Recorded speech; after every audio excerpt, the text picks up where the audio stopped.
Okay, episode 2 of Uncle Spanky's Room Pump. I am a one-man army today. I don't have a camera person, so just kind of doing it by myself.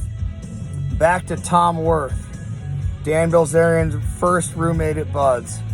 Dan and I hung out a lot before we went to Bud's at Great Lakes. And at that point, he was a 18-year-old walking identity crisis, like we all were, you know. I wore gold teeth when I was 18. So it happened. Dan was, listening to rap CDs and wearing his triple fat goose and kind of dressing like a steaming weenie. Well, 8 months later, after living with Tom Worth through his first stint at Bud's, well, Dan was listening to the Scorpions and other 80s bands and the Top Gun soundtrack and Rocky IV. And guess what? Tom Worth gave Dan the nickname Blitz. Dan did not even credit the fucking guy that gave him his first nickname. He even had a little bit of swagger when I first came out there. I remember the first day, showed up, picked me up, and he's like, "Hey, dude, I heard there's preloaded Sustanon syringes for $11 in Tijuana or Rosarito. You don't buy in Tijuana, go to Rosarito." Anyway, we'll get to that later. More about Worth.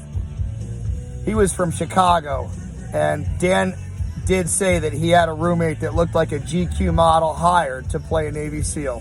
That was obviously Worth, because back then, Dan said he looked like a GQ model, and everything that Worth did was GQ this. He really looked up to him.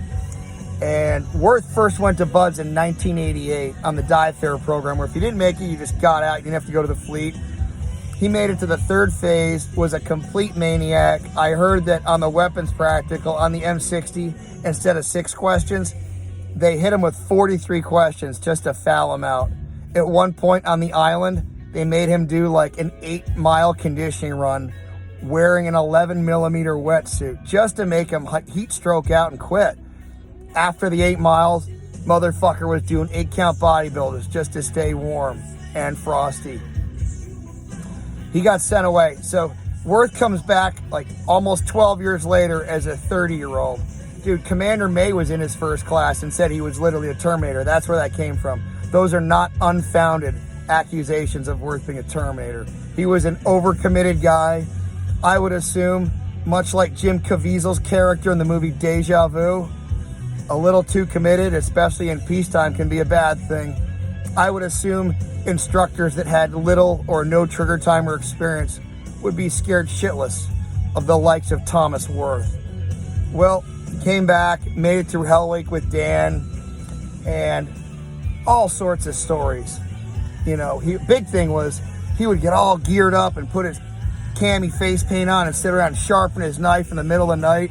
He'd ask Dan or Blitz to take commando photos of him. Worth would then bum rush one of the other bunkmates, put him in a headlock and put the knife to his head and be like, "All right, Blitz, snap the pic."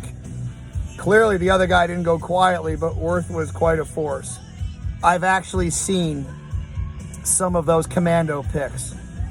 Worth was not about to garrote or kill one of his classmates, but he was holding a knife kind of like in Steven Seagal way, like the reverse grip, kind of, Casey Ryback, Under Siege.